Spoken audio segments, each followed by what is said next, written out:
Seja nosso Senhor Jesus Cristo, é com muita alegria e, acima de tudo, a graça de Deus que nos reúne para meditarmos a palavra de Deus que é viva e eficaz. Hebreus capítulo 4, viva e eficaz, mais penetrante do que a espada de dois gumes.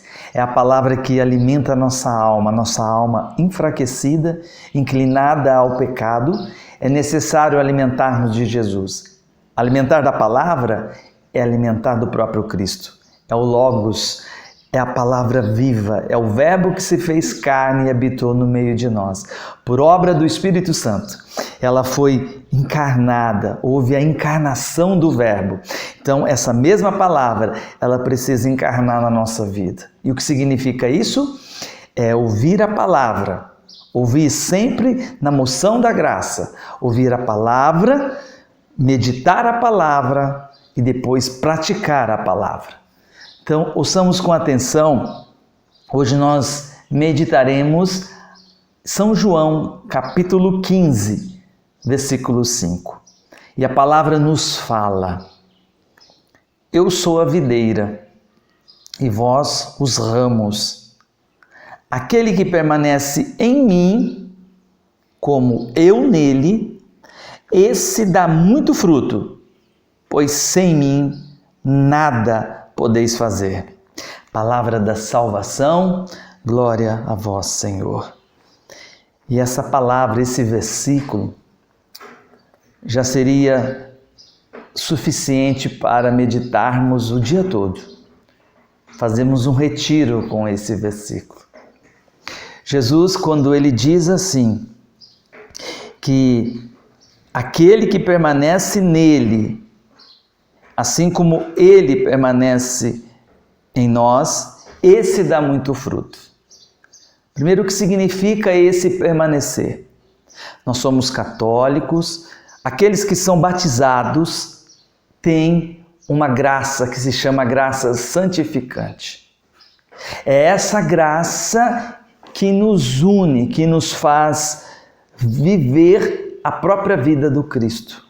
Então, é importante que, primeiro, para permanecer em Cristo, nós devemos estar em estado de graça. Não podemos estar em pecado mortal. Porque o pecado mortal nos torna inimigo de Deus. Nós nos separamos de Deus. Quando você perde a graça santificante, e lembre-se que no pecado mortal não é somente a graça santificante que nós perdemos, mas nós também perdemos a virtude teologal da caridade. Então nós tornamos algo impossível de amar a Deus. Então, sem a virtude da caridade e sem a graça santificante, nos tornamos inimigo de Deus. Não tem como permanecer mais em Deus. Por isso que Jesus continua dizendo assim: pois sem mim nada podeis fazer. O que significa isso? Em que ordem Jesus está dizendo sem ele, ou seja, sem a graça dele, nada podeis fazer. Ou seja, é impossível de praticarmos as virtudes que nos santificam. E aqui eu não estou falando as virtudes naturais, as virtudes humanas, mas as virtudes infusas, aquelas que nós recebemos no batismo. Quando você foi batizado, o próprio Espírito Santo criou na tua alma algo que a teologia chama de organismo sobrenatural. O que significa isso? Esse organismo sobrenatural, ele é constituído pela graça santificante, pelas três virtudes teologais, fé, esperança e caridade, e também pelas virtudes morais. Santo Afonso, ou melhor, Santo Tomás de Aquino, ele vai dizer que além das quatro que existe, que a teologia dá o nome, de prudência, de justiça, de temperança e de fortaleza, Santo Tomás vai dizer que existe mais de 50 agregado a essas quatro. Então existe um conjunto de virtudes e são essas virtudes que precisamos praticar para tornarmos um outro Cristo. O que significa ser cristão? Ser outro Cristo, viver a vida do Cristo. Mas isso só é possível com a graça. Por isso Jesus disse: sem mim nada podeis fazer. Jesus está dizendo: sem a minha graça, sem a graça do Espírito Santo, não podemos fazer nada. Ou seja, atos sobrenaturais, aqueles atos que nos santificam. Isso é obra da graça. E entra a nossa parte de cooperarmos com essa graça. Jesus, ele derrama. Jesus, ele dá a sua graça para praticarmos as virtudes. Por quê? A única coisa, eu, Ricardo, você pode produzir é o pecado. É a única coisa que não vem de Deus. Tudo que existe de bom em você e em mim é graça, é presente. É Deus que derrama as suas bênçãos e as suas graças na nossa vida. Por isso, é preciso crescermos numa vida de oração. Lembre que Jesus está dizendo, e é desejo dele, que permanecemos nele. Que permaneçamos nele, que crescemos numa intimidade com ele. E para crescermos na intimidade com Jesus, precisamos, primeiro, estarmos em estado de graça.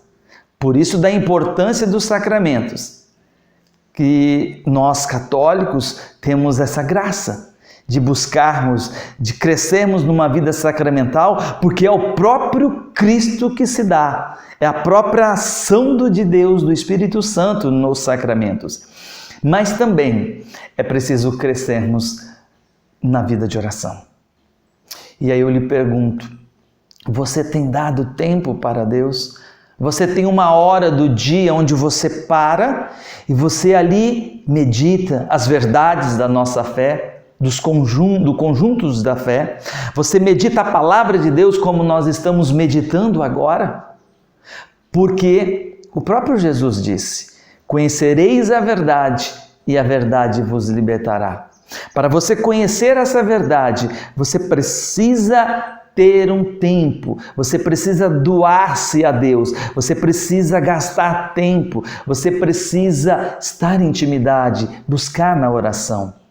Por isso, Santo Afonso Maria de Ligório, um grande tratadista da moral católica, ele que fundou a Congregação dos Redentoristas, ele disse assim uma frase que sempre eu medito e faz tremer a minha alma: quem ora se salva, quem não ora já está perdido, não vai se salvar. Porque Jesus, ele quer dar a graça, mas para dar a graça precisamos pedir, precisamos buscar Jesus na palavra, na oração, nos sacramentos. E nós não estamos sozinhos. O próprio Jesus na cruz deu, quando ele ofereceu, quando ele entregou a Virgem Santíssima, a grande Mãe de Deus, para São João Evangelista, ele estava dando a cada um de nós. Ela não somente nos auxilia, mas ela é aquela chamada por grandes teólogos da igreja de medianeira de todas as graças. É pelas mãos da Virgem Santíssima que Deus derrama a graça necessária para nós a cada dia. Peçamos então a graça de Deus para crescermos na intimidade com Ele. Primeiro, para nunca separarmos dEle. Peçamos então agora, porque todas as vezes que a palavra ela é meditada, e assim a Lectio Divina nos ensina, precisamos rezar, precisamos pedir a graça de Deus para que esta palavra possa agora produzir frutos, que ela caia num solo fértil, onde ela produza 30, 60, 100 por 1. E é isso que eu lhe peço agora para mim, para a vida dos meus irmãos, Senhor, a Tua graça, para que essa palavra agora produza frutos de conversão, que ela nos dê força e ao mesmo tempo ela seja a luz para os nossos passos, que ela seja a palavra direcionadora, que ela direciona a nossa vida para a Tua santa vontade. Pedimos também a Ti, Mãezinha, que nos abençoe, que nos guarde e que rogue por nós. Rogai por nós, Santa Mãe de Deus, para que sejamos dignos das promessas de Cristo. Amém.